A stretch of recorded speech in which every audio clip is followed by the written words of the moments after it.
நம்ம எப்பவும் பதிவாக போகிற ஈவே ஷாப்புக்கு போயிருந்தேன். போன உடனே பார்த்தீங்க அப்படின்னா எனக்கு ஒரு வீடியோ பிளேயர் கிடச்சிருந்துச்சு. அதை நான் செக் பண்ணி பார்த்துக்கிட்டு இருந்தேன். கார் உள்ளது கிடையாது, நம்ம நார்மலாக சிடி போட்டு படமாக கூடிய டிவிடி பிளேயர் போடுற ஸ்டிக்கர் தான் இருக்குது. எடுத்தால் ரெடி பண்ணிக்கிடலாம். நான் அந்த சிடி பிளேயரை நான் எடுக்கலான்னு சொல்லி முடிவு பண்ணியிருந்தேன். ஆனால் என் கூட சேர்ந்த கேமராமேனை குட்டை குழப்பி வந்து அதை எடுக்க வேண்டாம், வேஸ்ட் அப்படின்னு சொல்லிட்டான். அதுக்கப்புறம் என் கைக்கு பார்த்தீங்க அப்படின்னா ஒரு டிவி கிடச்சிருந்துச்சு. அந்த டிவியை செக் பண்ணி பார்த்துருந்தா டிஸ்பிளே எங்கேது போயிருந்துச்சு. அதனால் நான் எடுத்த நான் வச்சுட்டு அதுக்கப்புறம் குழந்தைங்க யூஸ் பண்ணக்கூடிய ஒரு டேப் எடுத்திருந்தேன். அதோட அவுட்லுக் எல்லாம் ரொம்ப பிடிச்சிருந்துச்சு. அதாவது என்னோட பொண்ணு கொடுக்கலான்னு சொல்லிட்டு நான் எடுத்த உடனே நான் முடிவு பண்ணிட்டேன். அது விலை எவ்வளோன்னு கேட்டது 150 சொல்லியிருந்தாங்க. 150 ரூபா கொடுத்து நான் வாங்கிக்கிட்டேன். அதுக்கப்புறம் ஒரு சிடி பிளேயர் பார்த்துருந்தேன். அது ஸ்டிக்கர் கூட கிளிக்காம அப்படி பிராண்ட் நியூவாக இருந்துச்சு. ஆனால் டிஸ்பிளேல டாட் இருந்ததுனால நான் அங்கேயே வச்சுட்டு வந்துட்டேன். புதுசு இதெல்லாம் யூஸ் பண்ணியிருக்காங்கண்ணா, நம்மளே யூஸ் பண்ணியிருக்கோம். ஞாபகம் இருக்கா? Hello guys, welcome back to another video. நம்ம எப்பவும் பதிவாக போகிற ஈவே ஷாப்ல இருந்து குழந்தைகள் ஆடக்கூடிய ஒரு டேப் எடுத்துகிட்டு வந்திருக்கோம். நம்ம எப்பயும் போல் இந்த டேப்பை கலட்டி இது உள்ள என்னென்ன இருக்குது அப்படிங்கிறதையும், இந்த டேப்பில் என்ன ப்ராப்ளம் இருக்குது அப்படிங்கிறதையும், அந்த ப்ராப்ளத்தை சால்வ் பண்ணி இந்த டேபுக்கு ஒரு மறுவாள் கொடுக்க முடியுமா அப்படிங்கிறதையும் இந்த வீடியோவில் பார்க்கலாம். அதுதான் அன்றைக்கான வீடியோ. வாங்க வீடியோவில் போகலாம். இந்த டேப்பை கலட்டுறதுக்கு இந்த ஸ்க்ரூ ஃபுல்லாகவே நம்ம ரிமூவ் பண்ணி ஆகணும். நம்ம ஸ்க்ரூ ஃபஸ்ட் நம்ம ரிமூவ் பண்ணிக்கிடலாம்.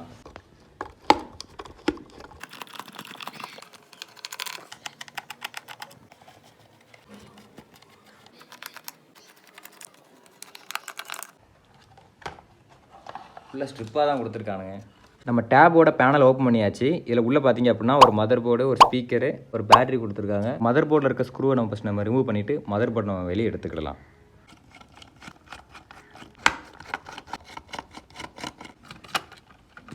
நம்ம டேபுக்குள்ளே இவ்வளோ செட்டப் தான் இருக்குது. எல்லாம் சிம்பிளாக ஐடென்டிஃபை பண்ண மாதிரி தான் இருக்குது.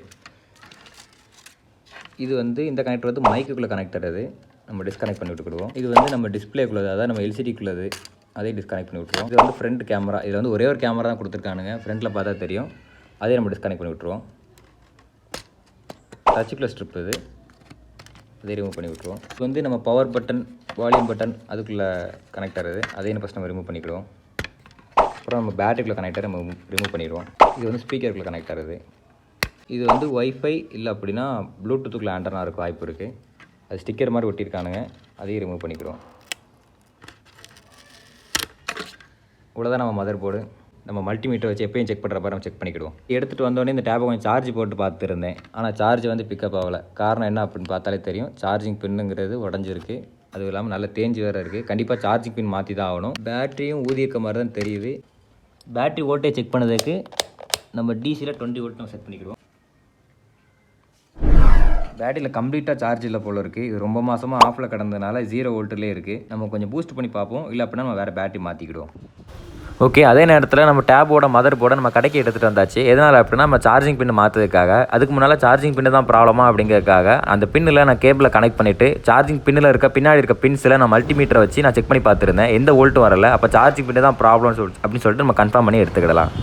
முதல் வேலையை நமக்குள்ள சார்ஜிங் பின்னை நம்ம மாற்றிக்கிடுவோம். கல்லூரி பொண்ணுங்களுக்கு கனவு கண்ணதா ஒரு அளவுக்கு மேலே பண்ண. நம்ம இப்போ சார்ஜிங் பின் மாற்ற போகிறோம். அதுக்காக கொஞ்சமாக சால்டிங் பேஸ்ட்டை எடுத்துகிட்டு நம்ம மாற்றக்கூடிய சார்ஜிங் பின் மேலே கொஞ்சம் அப்ளை பண்ணிவிட்டு ப்ளோயர் வச்சுட்டு நம்ம லேசாக நம்ம ஹீட் பண்ணுவோம். இது மூலயமா அந்த கீழே இருக்க லெட்டுங்கிறது உருகி நம்ம சார்ஜிங் பின்னை வந்து ஈஸியாக நம்ம ரிமூவ் பண்ணிக்கிடலாம்.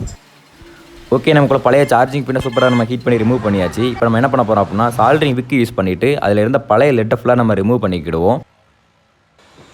நம்ம ரிமூவ் பண்ண சார்ஜிங் பின் மாதிரியே நான் ஒரு புது சார்ஜிங் பின் நான் எடுத்து வச்சுருக்கேன். இந்த சார்ஜிங் பின்னில் பாட்டமில் கொஞ்சமாக சால்ட்ரிங் பேஸ்ட் அப்ளை பண்ணிவிட்டு நான் கொஞ்சம் லெட்டு ஏற்றிக்கிடுதேன். இது மூலயமா நம்ம சார்ஜிங் பின் அந்த பேட்ஸில் வச்ச உடனே ஈஸியாக உருகி வந்து பிடிக்க கொஞ்சம் ஈஸியாக இருக்கும். அதனால் நான் அப்ளை பண்ணிக்கிடுதேன். அதே மாதிரி அந்த சார்ஜிங் பின்னில் அந்த பிரிண்ட்லையுமே நான் அப்ளை பண்ணிக்கிடுதேன். ஓகே, நம்ம சார்ஜிங் பின்னை எந்த பொசிஷனில் நம்ம கலட்டணுமோ அதே பொசிஷனில் நம்ம பிடிச்சிக்கிடுவோம். சார்ஜிங் பின் உட்கார்ற இடத்த நம்ம ப்ளோயரை வச்சு நம்ம ஹீட் பண்ணணும். அந்த லெட்டு உருக ஆரம்பிக்கும் போது கரெக்டாக நம்ம சார்ஜிங் பின் நம்ம எடுத்து வச்சுக்க சார்ஜிங் பின்னை அதுக்கு மேலே வச்சாலே போதும். அந்த லெட்டுங்கிறது உருகி அதோட பொசிஷனில் ஆட்டோமேட்டிக்காகவே ஈர்த்து பிடிச்சிக்கிடும். ஓகே, நம்ம சார்ஜிங் பின்னுங்கிறது சூப்பராக உட்காந்துருச்சு. இப்போ நம்ம பின்னையும் அந்த பிரிண்ட்டையும் நான் சால்டிங் யூஸ் பண்ணி நான் ஜாயின் பண்ணி விட்டுட்டேன். இப்போ நம்ம ஐபி வச்சு நம்ம க்ளீன் பண்ணிட்டோம் அப்படின்னா நம்ம சார்ஜிங் பின் சக்ஸஸ்ஃபுல்லாக மாற்றி முடிச்சுன்னு அர்த்தம். அதுக்கு முன்னால் சார்ஜிங் பின்னை நம்ம கனெக்ட் பண்ணிவிட்டு அதுக்கு பின்னாடி நம்ம வோல்டேஜ் வருதான்னு முதல்ல செக் பண்ணிக்கிடுவோம்.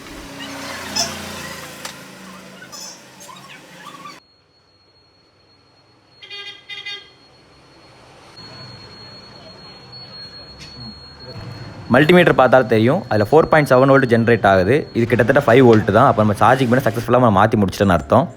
அப்படியே ஐபி யூஸ் பண்ணிவிட்டு ஹோல் மதர் போர்டையுமே நம்ம சூப்பராக க்ளீன் பண்ணிவிட்டு ப்ளோயர் யூஸ் பண்ணி அதை ட்ரையும் பண்ணி எடுத்துக்கிடுவோம். நம்ம மதர் போர்டில் செக் பண்ணி பார்த்ததுல வேறு எதுவும் கம்ப்ளைண்ட் இருக்க மாதிரி எனக்கு தெரியலை. சார்ஜிங் பின் ப்ராப்ளத்தாலாம் ஸ்க்ராப் ஷாப்புக்கு வந்திருக்குன்னு நான் நம்புகிறேன். வேறு எதுவும் ப்ராப்ளம் இருந்தாலும் நம்ம பார்த்துக்கிடலாம்.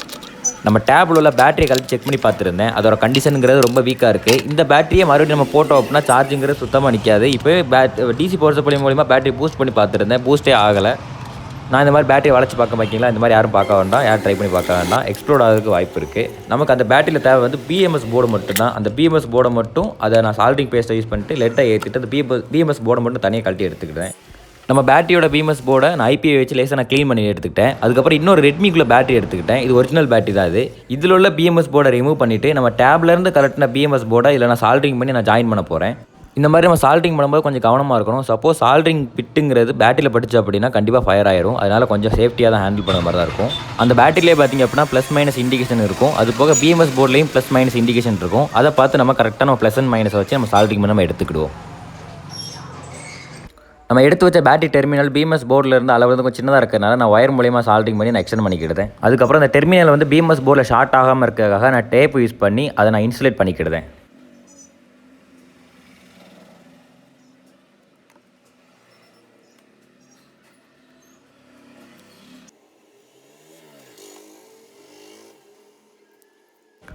அதுக்கப்புறம் எக்ஸ்ட்ரா சேஃப்டிக்காக இன்னொரு டேப்பை எடுத்து அந்த பிஎம்எஸ் போர்டை நல்லா சூப்பராக இருந்த பொசிஷனில் மடிச்சுட்டு அதுக்கு மேலே இன்னொரு டேப் கோட்டிங் கொடுத்துக்கிட்டேன். இது மூலிமா கொஞ்சம் சேஃப்டியாக இருந்துக்கிறோம்.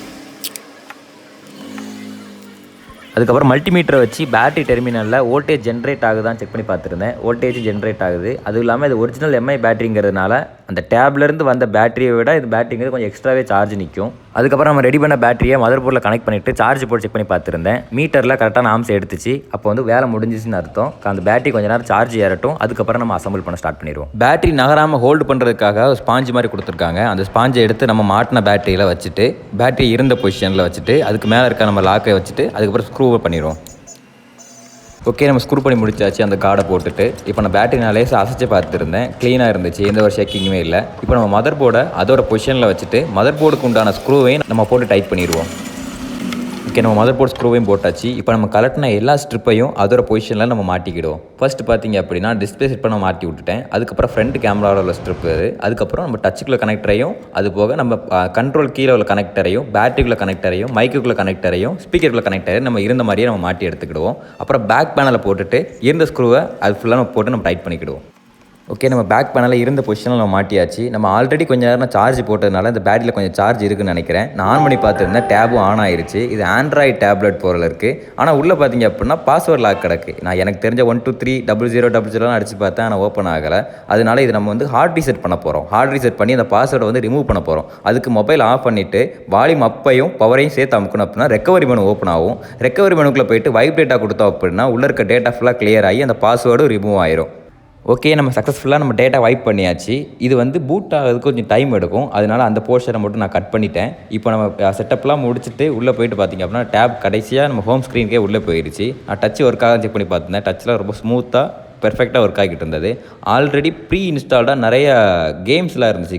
இது என்ன ஆண்ட்ராய்டு வெர்ஷனில் இருக்குன்னு செக் பண்ணி பார்த்துருந்தேன். இது வந்து ஆண்ட்ராய்டு கிட்கட்டில் இருந்துச்சு. சரி, ஓகே, நம்ம எப்படி நம்ம பொண்ணுக்கு தான் கொடுக்க போகிறோம், அவள் பேரில் ஒரு புதுசாக ஒரு மெயில் ஐடி கிரியேட் பண்ணிவிட்டு நான் ஃபுல்லாகவே லாகின் பண்ணி செக் பண்ணி பார்த்துருந்தேன். நமக்குள்ள சேனலும் அடித்து பார்த்துருந்தேன். எல்லா வீடியோலாம் சூப்பராக ப்ளே ஆகிக்கிட்டு தான் இருந்துச்சு.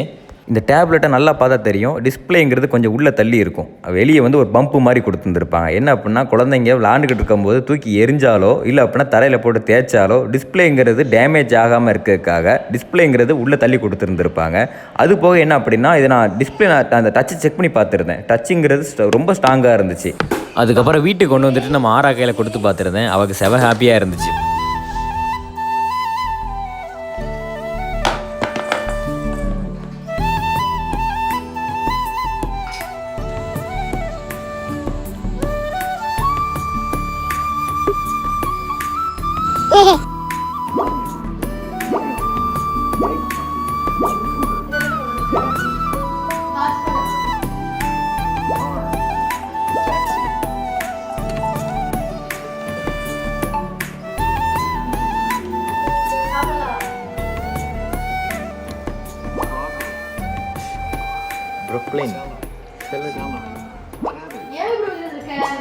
நம்ம ஈவே ஷாப்ல இருந்து 180 ரூபாய்க்கு எடுத்துட்டு வந்த இந்த டேப்லெட்டை ரொம்ப சூப்பரா ரெடி பண்ணியாச்சு. எல்லாம் பக்காவா ஒர்க் ஆகிட்டு இருக்கு.